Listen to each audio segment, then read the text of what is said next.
గువ్వల బాలరాజు అనే మాటలు బీఆర్ఎస్ పార్టీలో ఉన్నప్పుడు ఒక మాటలు, ఇప్పుడు రాజీనామా చేసిన తర్వాత వేరే మాటలు మాట్లాడుతున్నాడు. ఏం మాటలు, ఆయన విధానం ఏంది, స్టాండ్గా ఉంటున్నాడా, స్టెబిలిటీగా ఉంటాడా, ఉండడా? రాజకీయ స్టెబిలిటీ లేకపోతే రాజకీయాలలో జీరో అవుతారు. అంటే ఏ పార్టీ మారుతాడు ఏంది అనేటువంటిది వాళ్ళ వ్యక్తిగత నిర్ణయము. కానీ పార్టీలు మారినంత మాత్రాన మైండ్ మారితే రాజకీయాలలో చాలా నష్టం జరిగే అవకాశం ఉంటుంది. కాబట్టి ఏ పార్టీలకు పోతే ఆ పార్టీ స్టాండ్ తీసుకుంటే నీకు స్టాండే లేకుండా పోతుంది, జనాలు ఊడబిక్తారు. ఒక్కసారి చూద్దాం. బీజేపీ పార్టీలోకి పోతున్నాడట గువ్వల బాలరాజు 9 తారీఖు. ఆయన బీఆర్ఎస్ పార్టీ నుంచి 2014, 2018లో 2 సార్లు ఎమ్మెల్యే గెలిచిండు, ఒకసారి విప్పుగా పనిచేసిండు. 2009లో ఆయన ఎంపీగా కూడా పోటీ చేసి ఓడిపోయినాడు. అట్లాంటి బాలరాజు బీఆర్ఎస్ పార్టీలో ఉన్నప్పుడు బీజేపీ మతోన్మాద పార్టీ అని చెప్పి మాట్లాడిండు. దానికి సంబంధించి వీడియో ఎవిడెన్స్ మీకు ఇస్తా, చూడండి ఒకసారి. ఇగో మీకు ఎవిడెన్స్, ఆయన మాట్లాడిన ఎవిడెన్సే మీ ముందు చూపిస్తా.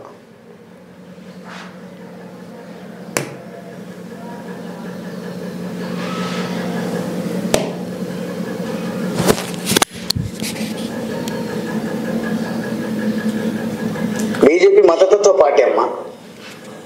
అటువంటిది ఆ విధ్వంసాలు, ఆ దాడులు, ప్రజలను వేరు చేయడము, మత చిచ్చు రగిలించడము, అశాంతిని నెలకొల్పడము, శాంతి భద్రతలకు విఘాతం కలిగించడము దేశానికి కానీ రాష్ట్రానికి కానీ ఒక గ్రామానికి కానీ మంచిది కాదు.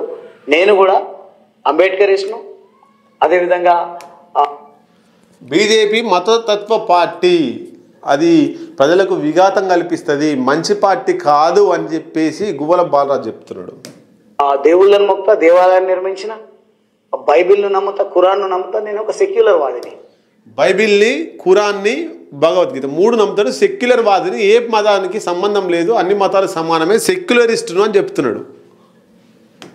ఎందుకంటే మన రాష్ట్రం, మన దేశమే సెక్యులరిజానికి నిలయం. అటువంటి సెక్యులరిజాన్ని కూలదోయాలి, భ్రష్టు పట్టించాలని కుట్ర చేస్తున్నటువంటి బీజేపీ పార్టీ గురించి ఎంత తక్కువ. బీజేపీ సెక్యులరిజాన్ని కూలదోయాలి, మతతత్వాన్ని రెచ్చగొట్టాలి అని చెప్పేటువంటి పార్టీ గురించి మనం మాట్లాడుకోవడం కూడా దండగే అంటున్నాడు. మాట్లాడుకుంటే అంత మంచిది. మనం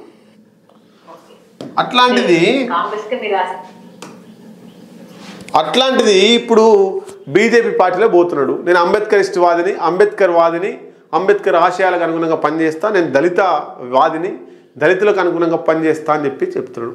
మరి కులాల పేరిట, మతాల పేరిట చిచ్చు పెట్టి రగిలిస్తున్నటువంటి బీజేపీ పార్టీలోకి ఎట్లా పోతున్నాడు గువ్వల బాలరాజు? ఆన్సర్ చేయాల్సిన అవసరం ఉంది. అప్పుడు బీఆర్ఎస్ పార్టీలో ఉన్నప్పుడు మతతత్వ పార్టీ అయినప్పుడు బీజేపీ, ఇప్పుడు బీఆర్ఎస్ పార్టీకి రాజీనామా చేసి బీజేపీలో చేరితే మతతత్వాన్ని మార్చుకుందా?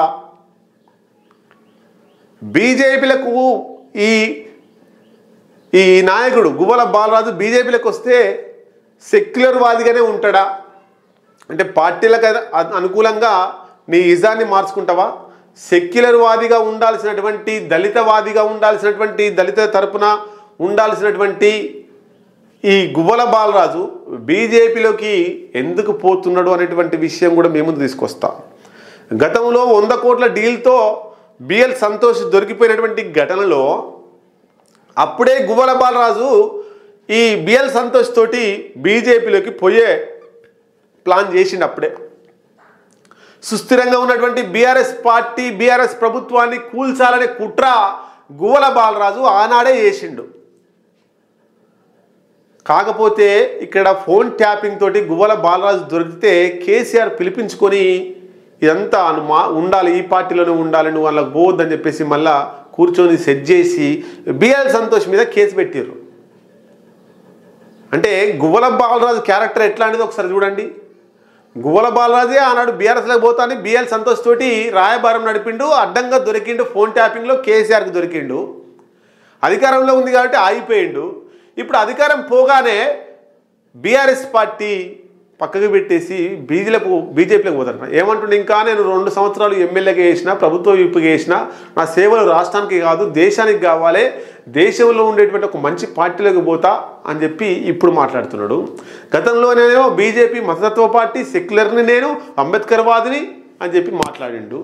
గువ్వల బాలరాజు క్యారెక్టర్ ఎట్లాంటిది ఒకసారి జనాలు తెలుసుకోవాల్సిన అవసరం ఉన్నది.